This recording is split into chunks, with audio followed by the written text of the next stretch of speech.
I would remind the committee that we discussed this last week as well.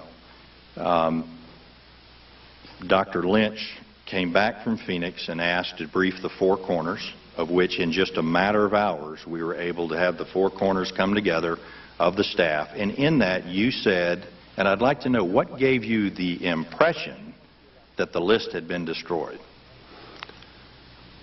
It had been conveyed to me secondhand by one of the members who had been with us on the first visit that the center was using a document to record the names of veterans who had been canceled, whose appointments had been canceled, so that they could be rescheduled. After the patients and veterans had been rescheduled, the list was no longer required and it was destroyed. It did contain patient identifiable information.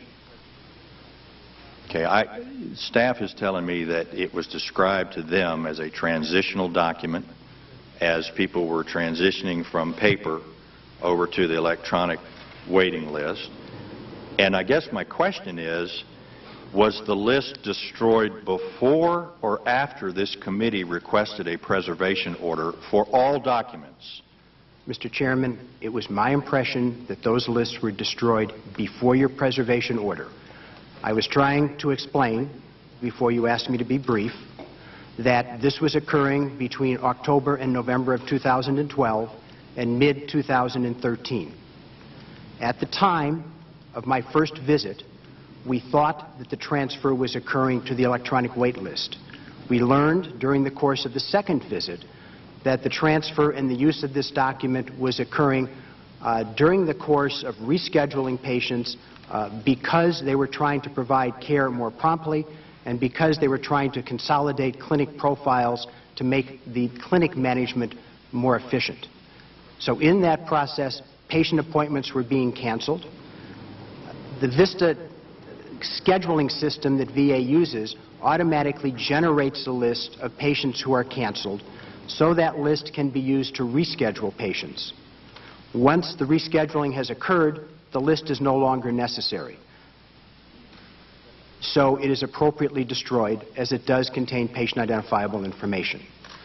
And it was my understanding, Mr. Chairman, that this did occur through late 2012, mid-2013. Why didn't we know that when we first asked about it? Because I had only come back from the first visit. It wasn't until we took back a team and spent a week there working through the entire process that we understood exactly what had been going on, Mr. Chairman. I have written a letter asking for that specific information, and has it been responded to? That's why we issued the subpoena. Okay. And it was never responded to, hence the subpoena. So again, we are trying to get answers. Nobody is giving the answers to us. That is why we're here tonight. Let me real quick, before my time runs out. According to an internal VA email received under the subpoena, an employee in Los Angeles reported up the chain of command that wait times in the Los Angeles VA Medical Center was in fact being manipulated. Interestingly, the director of the facility's response was the employee was simply a disgruntled employee. In a related email, a senior official substantiated, and I quote, "There appears to be inappropriate actions by the supervisor in Los Angeles," end quote. Would you comment for the committee's behalf what's going on in Los Angeles? Mr. Chairman, the only concerns that I am aware of related to Greater Los Angeles were concerns expressed by an employee regarding the cancellation of radiology orders which were felt to be stale, old, and no longer appropriate.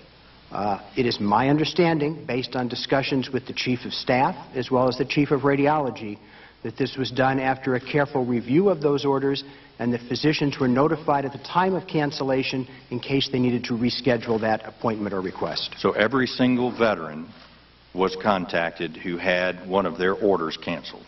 That is what I was told, Mr. Chairman. Well, let me give you a little hint. VA won't tell you the truth. So if you're relying solely on the management at these facilities to tell you the truth, you're not going to get it. You're just not going to get it. This is not regular. We're saying across the country, it's the hygiene board. This is the complaint. Yeah, the complaint, by the way, before my time runs out very quickly, is not in radiology. It's exactly what we're seeing all over the country. So I would suspect that you better have somebody go to Los Angeles quickly before they start destroying secret lists.